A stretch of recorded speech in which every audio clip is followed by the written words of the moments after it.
In this class we're going to look at job analysis. Job analysis is an important element in recruitment and selection of candidates. Quite simply, it's important that the most appropriate candidates are selected to work on specific jobs. So there must be a match between skills, abilities, aptitudes. There must be a match between the people selected and the precise requirement of the job. Anything less than that will lead to inefficiencies and will lead to a mismatch between the aspirations of the people recruited and the requirements of the job, which may lead to frustrations, lack of motivation, and ultimately a high level of staff turnover. The process underlines key duties, responsibilities, skills, objectives, and working conditions for a job being advertised.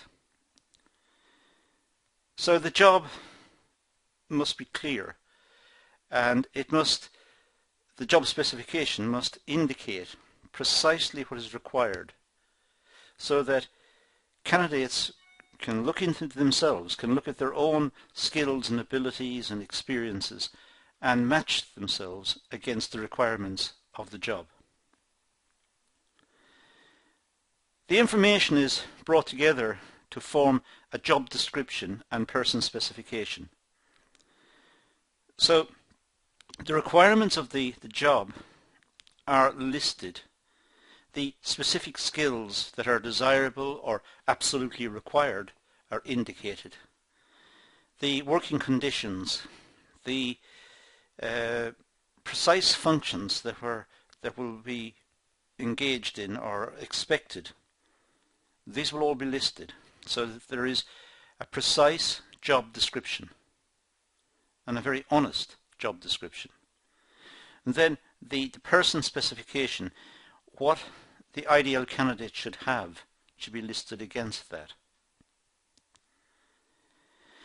Now the contents of job analysis. Well, an effective job analysis must contain the following.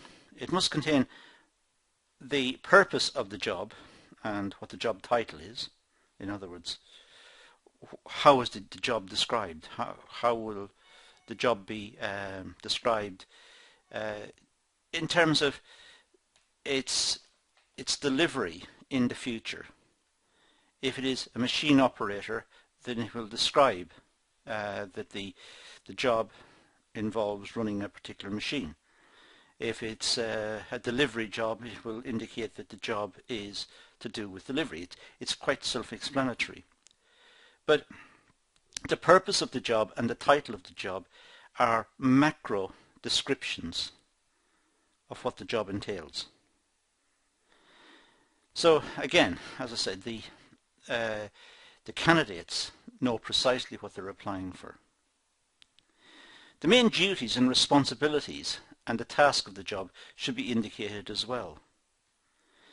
It may be, for example, jobs such as working on machines, as I said earlier, or making deliveries, may entail using initiative. Sometimes the jobs are not straightforward, and some working around may be required on the part of the operative or the part of the worker. So the responsibilities of the worker is to complete the task, to complete the job. But that may require some initiative and working around to ensure that any problems encountered can be overcome.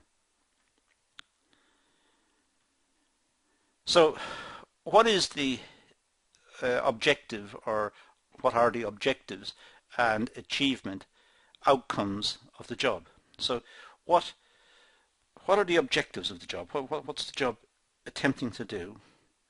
When is the job completed? When will it be achieved? When is the task completed? There must be a start point and an end point. And what are the outcomes? What's the result of applying effort in this job?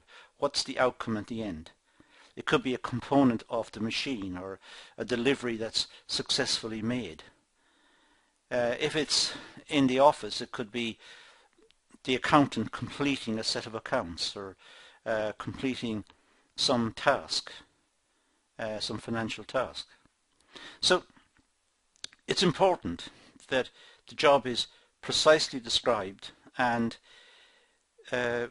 outcomes can be indicated. It's also important to know how performance will be measured and what supervision will be required. So outcome may be measured in terms of units produced in a given time period, the number of components made in a day. That could be a measure of output. But some tasks, it's difficult to measure the outcome. Back to accountancy, for example, it's difficult to measure the outcomes of the accountant. It's difficult to say, well, the profit and loss account and the break-even analysis and so on should be completed by 5 o'clock today. Accountancy doesn't work that way. It's important that the figures are accurate and checked, and the figures are available and the figures are found. So all of it means that there has to be some sort of flexibility. There may be deadlines, but the deadlines are not perhaps as precise as someone working on a machine making components, making so many components per hour or per day. But nonetheless, there has to be some degree of measurement and some degree of supervision that enables the job to continue. The job requirements, well, what resources are required and what qualifications do the candidates need to have in order to apply for the job and to be able to complete the job. It may be that it's just school requirements, school leaving requirements, successfully completing basic education. Or it may be that it's a highly specialist job and a degree in chemistry is required, or a degree in some particular function is required, or some professional qualification may be required. So it's important to work out what the job requirements are and what resources and what qualifications are needed to complete the task. So here we've got a list of aspects of job description: the purpose of the job, the title of the job, the main duties, the responsibilities of the job. What are the objectives and what's to be achieved in undertaking this particular task, and what are the outcomes of the job? What's made at the end? What's delivered at the end of applying effort into completing this task? What is the outcome? And how will performance be measured, and how will it be supervised? And what are the job requirements in terms of resources and qualifications? Now, that provides a good overall picture of what is required to describe a particular job so that recruitment into that function can take place. Now, collecting research for job analysis. Well, there are various research methods available for management to complete a job analysis. For example, observe current employees' job responsibilities.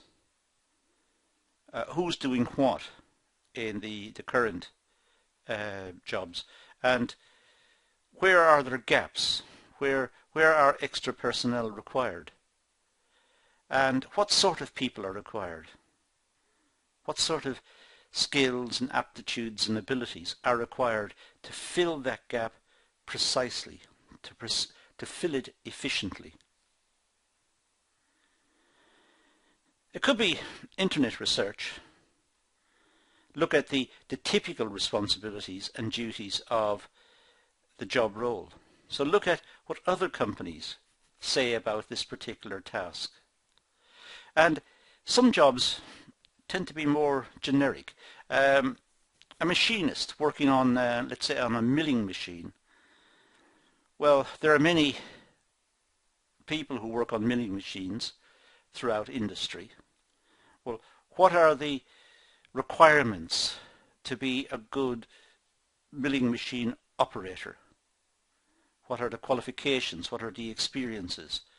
What are the conditions faced throughout the whole of industry for people working in this particular task, working with milling machines?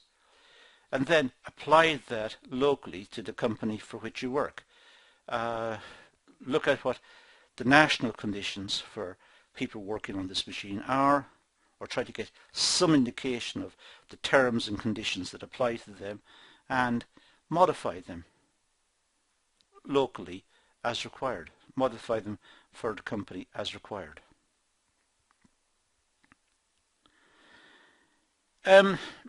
Research business policy, procedures and requirements. Look into the particular task that's required and be critical and ask, is it absolutely required? Does it fit with current business policy? Is the business policy, for example, to invest in new automated machinery? Is the business policy, does it have some sort of, the strategy that's under consideration at the moment, does it have some sort of indication that the function, this particular function, will be redundant in the future? It'll be replaced by a different way of making the item or of acquiring the output that would have been produced had this particular task gone ahead, had this particular job gone ahead. It may be, for example, that a company in future wants to buy in this particular component and not make it in-house, not make it within the business itself. That may be something under consideration. So it's important to understand the strategy of the business when looking at jobs and trying to analyze what sort of job it is, what sort of people are required to fill the job, what sort of candidates are required, and actually asking, is the job itself required? It may be that there are alternatives. Another way of collecting data, or collecting information in trying to describe jobs, is to interview the current job holder to get an insight into the job requirements. If it's a situation that there is somebody doing the job at the moment, talk to them about all aspects of the job to try and get a proper description of what is required in the future. So if the job is currently being undertaken by someone, talk to that person and ask them to describe the job. Spend some time, observe them, talk to them, interview them, and that's a good source of information so that a job description can be drawn up that precisely matches the requirements of the company. Now, the application of job analysis. Job analysis can be used in the following. It helps in recruiting employees against job requirements. So it looks at the employees against the requirement. It lists out what the job requirements are, and it looks at employees and tries to get a match between the two. It tries to match up or look for areas where particular employees have particular skills that are very appropriate. It may look at some employees that have skills that are not really that relevant to this particular job. So it's trying to get a match between the employees and the job requirement. It's generally the case that there may be some training that's required. Some resources have to be allocated for training, and even some place has to be allocated for training. It might be that there is a training centre that the company needs. Depends on the size of the company, of course, but if it's a large company, they may have a training centre where they can train the candidates or train the people who have actually got the job to be more specific to the requirements of the business. So training may be an issue that goes hand in hand with the job and with the job specification. So the candidates are recruited, personnel are recruited to undertake this task, but there is an understanding that their skills were perhaps more generic and that need to be more specific to that particular company, and to get them more specific, training will be required. It's important that there is a fair rate of pay for the job. The candidates who are being sought to fill this particular vacancy, they must be attracted in. And by and large, people work for various complex motives. They work for the pleasure of working, the idea of earning a living, the idea of getting out of the house in the morning and having routine in their lives. But it is also clearly true that people work for money. People work for a salary or for a wage. And it's important that they are valued and they associate their job as being valued. In other words, it commands a good rate of pay, a fair rate of pay. So it's important that the job specification indicates that this job is important to the company and that they are going to pay a fair rate of pay for this particular job. It's also necessary, of course, to look at any health and safety concerns. Depending on the nature of the work, there may be issues that have to be specified and discussed up front. There may be health issues.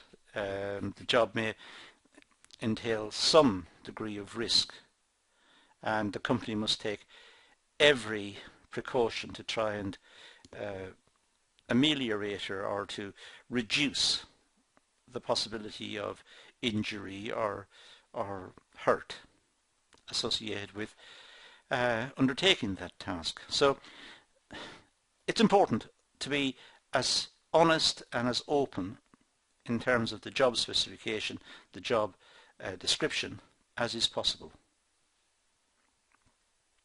Now, the job description and the person's specification. Well, let's look at the job description. Vacancies that have been advertised must contain an up-to-date job description. So they must talk about what the current job description is. It's a good measure for candidates to ensure the job role is suitable. Job description indicates to candidates what the job entails and whether they are suited. So there's an element of self-selection. Candidates look at the job description and think, yes, they could do that, or no, they can't do it, or they don't have the necessary skills, or whatever. So there's an element of job selection, self-job selection involved. So it's important that the job description is accurate and as detailed as is possible. It should aim to inform the candidates of the job purpose, the duties and responsibilities, the key tasks to be performed, the member of staff the employee is responsible to, and overall accountability.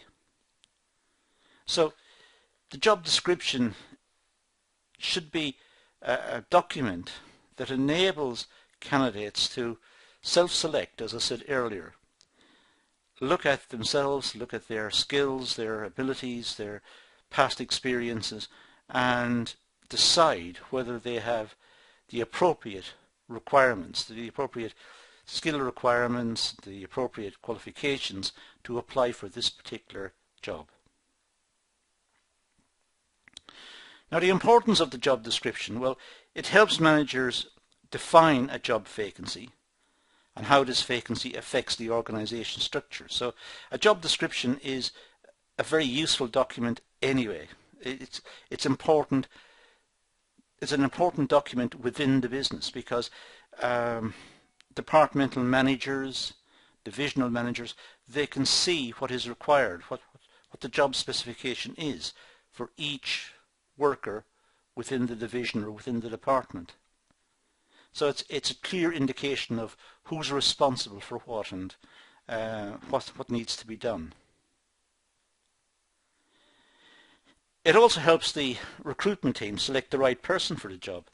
Clearly, as I said earlier, there must be a match between the job requirements and the skills and qualifications and experiences of the applicants. So the recruitment team are able to marry up the requirements against what the candidates are offering. And that will help them make an appropriate selection. It can form a legally binding contract of employment.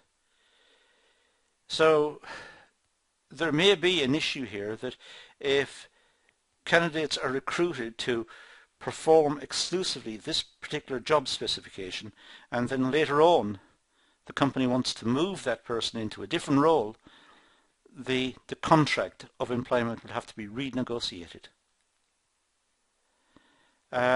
Clearly asking someone to do something which is not a part of their job description can be tricky.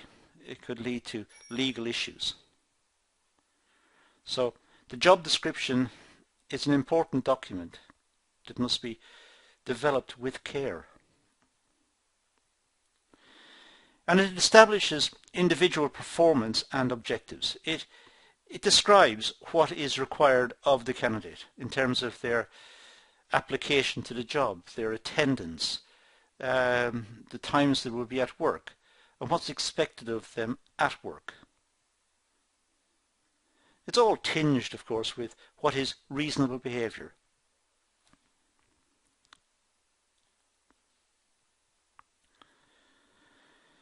Now, the contents of job description. Well, a job description must contain the following. It must contain the job title and specific department the job will be carried out in. So it must indicate what the job is. Just a short description of the job. This job will involve the person working on the monthly accounts, if it's in the accountancy section, or this job will involve the candidate producing so many of these items off this particular machine per month. So it may be quite descriptive like that, or it may be looser. It may say performing general accountancy functions within the office, including, and list out some of what may be required, or it may be this particular candidate will work in the engineering section and will produce items to an acceptable standard. It could be quite vague in that sense. It should contain relevant background information regarding the job. This will include some of the items we've already discussed, health and safety issues and the location of the job and what is required in the job, and also talk about some flexibility perhaps to give the management the options to vary the job as requirements dictate. It may be that technology is evolving and new, more automated machines, more precision machines are about to be delivered, or new computers are going to be bought into the administration with dedicated software or whatever. So the candidates will be required to update their skills accordingly. And that could be written into the job description.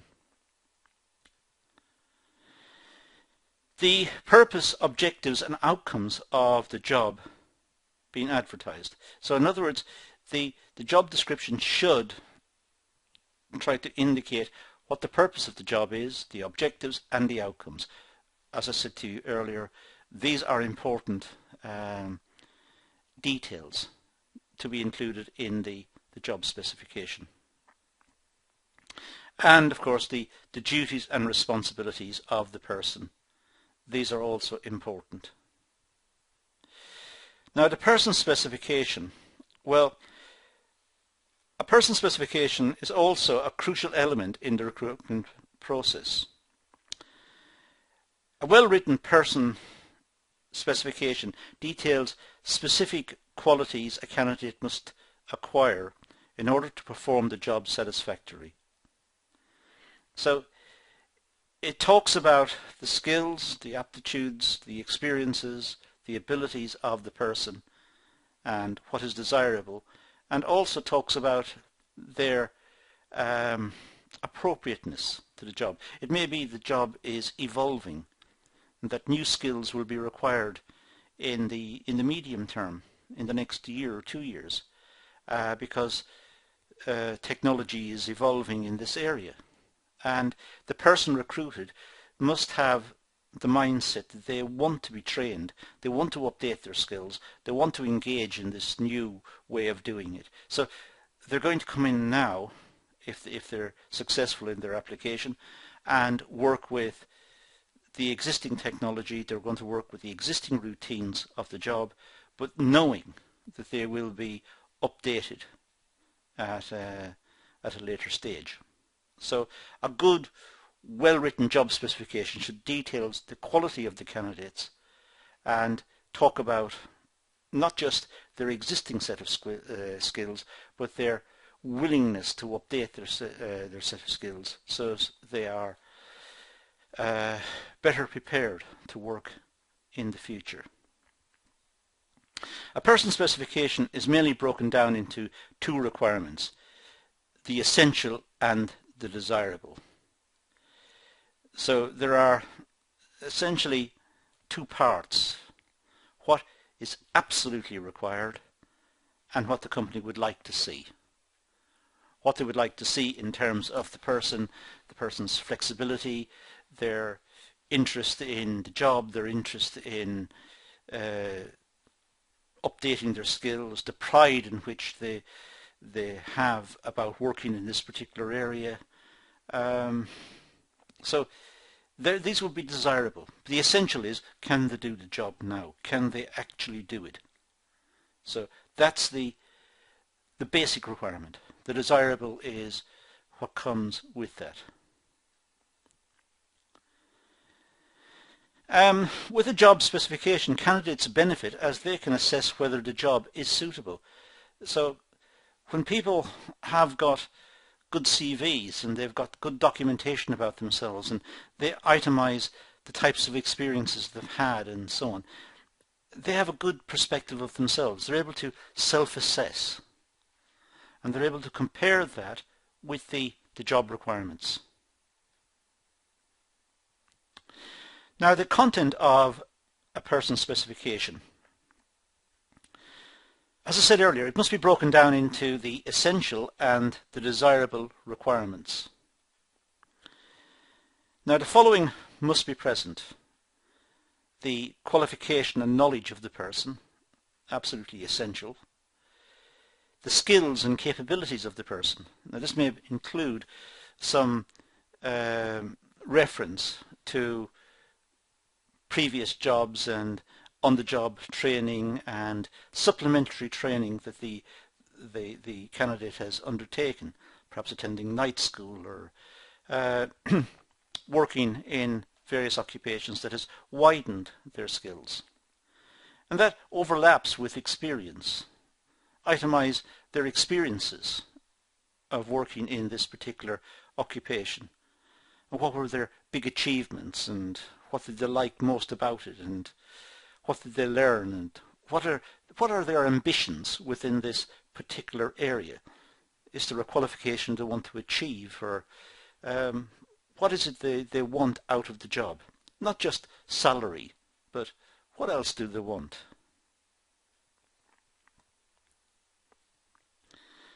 The content of a person's specification Well, continuing, we've got qualification. Now this should specify any qualifications necessary to fulfill the job. The qualifications don't have to be written examinations. It could be qualification in terms of evidence that they can do the job, evidence that they are enthusiastic, willing to engage this job, and they're appropriate for the job. So it doesn't have to be an academic qualification or a skills qualification, or it could be a qualification which is more personal, that they are suitable to do this job and they are motivated to do it. That could be the qualification. But other qualifications, such as college qualifications in a particular area, or university qualifications, or whatever, apprenticeships, or whatever it is, these qualifications must be clearly expressed as either essential or desirable. The qualification may not be essential.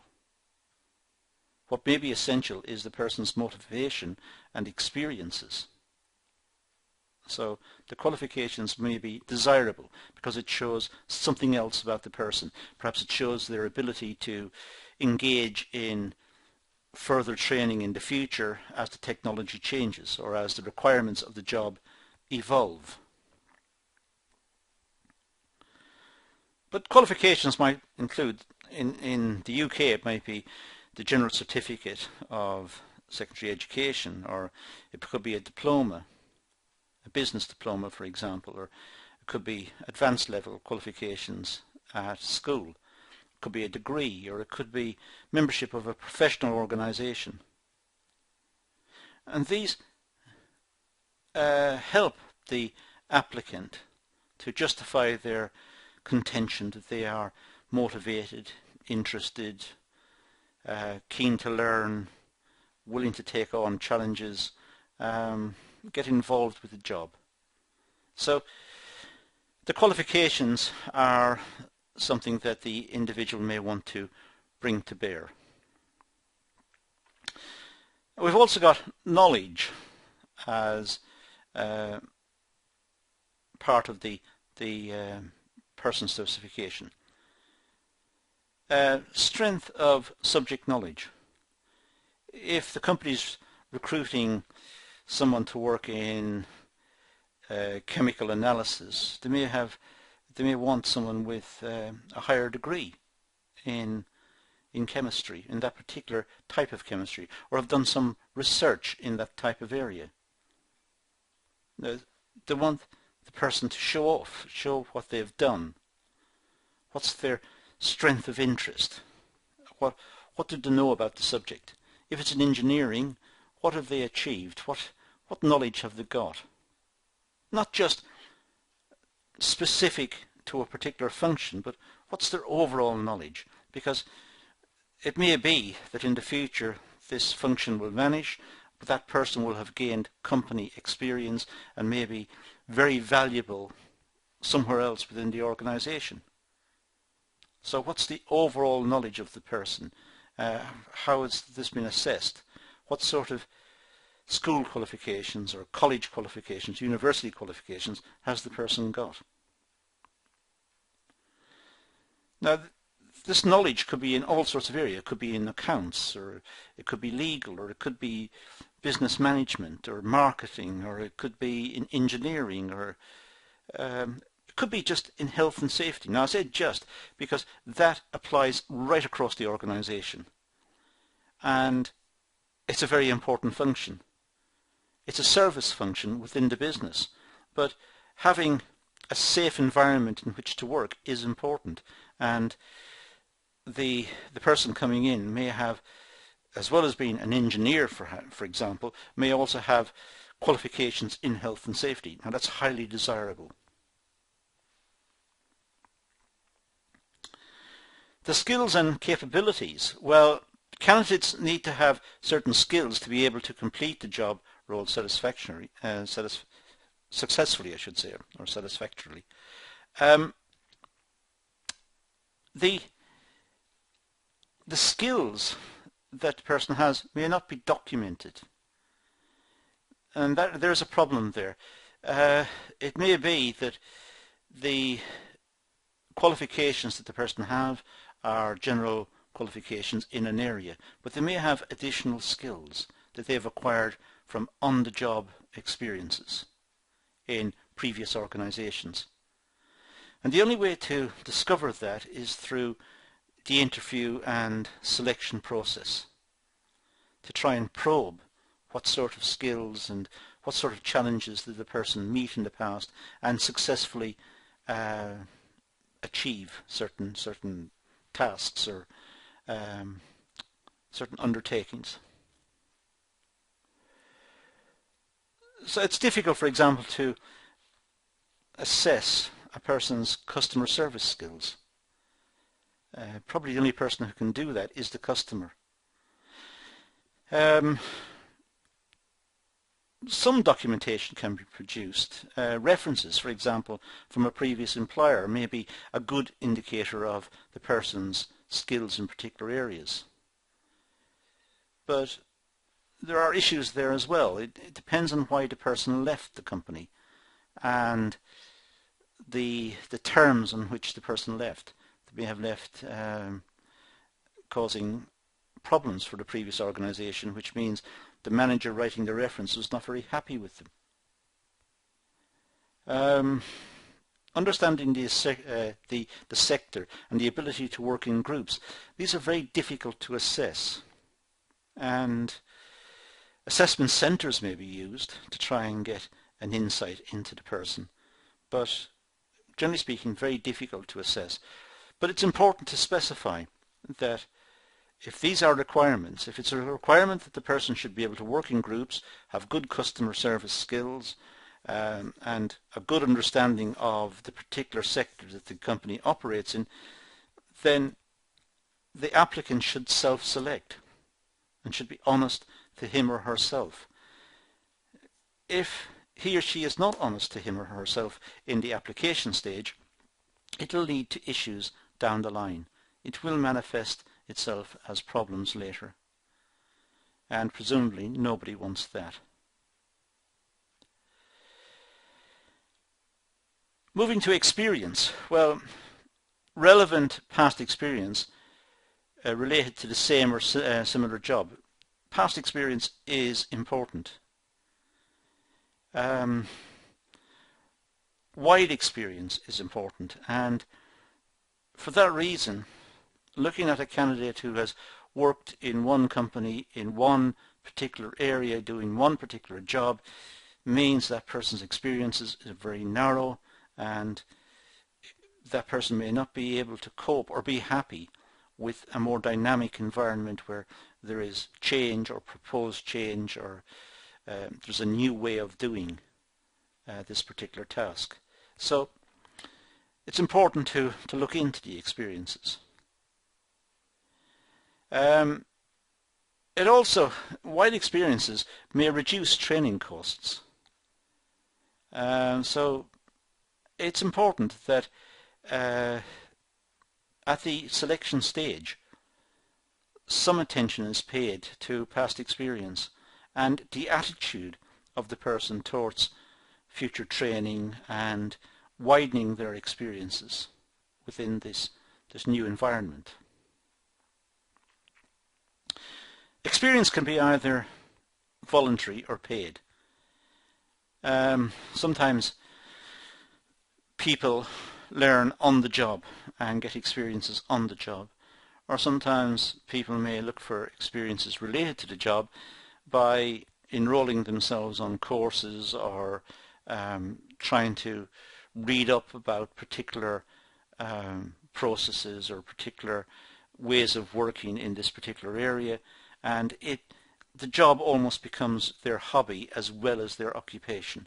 They are interested and keen to understand more about the particular situation, in which case it's voluntary. But for many shop floor activities, it's normally paid. The company provides training and supervision and tries to improve the skill level of its workers by example and by in-house tuition, generally speaking. Now, the experiences can be stated as essential or as desirable. If experiences are essential, they should be stated up front so that in the self-selection process, when the applicant reads the job specification, they know that this particular skill is absolutely vital, and if they don't have it, there's no point in applying, no point in wasting time. If it's desirable, it means perhaps they haven't got it, but they've got something related, or they've got some other experience, or they're just simply very keen to have that experience. Maybe that's why they're applying for the job in the first place. They want to have more experience. They are keen to learn and keen to widen their skill base. So specifying experiences as essential or desirable is a good way of helping in the selection process, and in particular in helping in the self-selection process. Now let's try and conclude. Job description and person specification both develop the requirements for the job.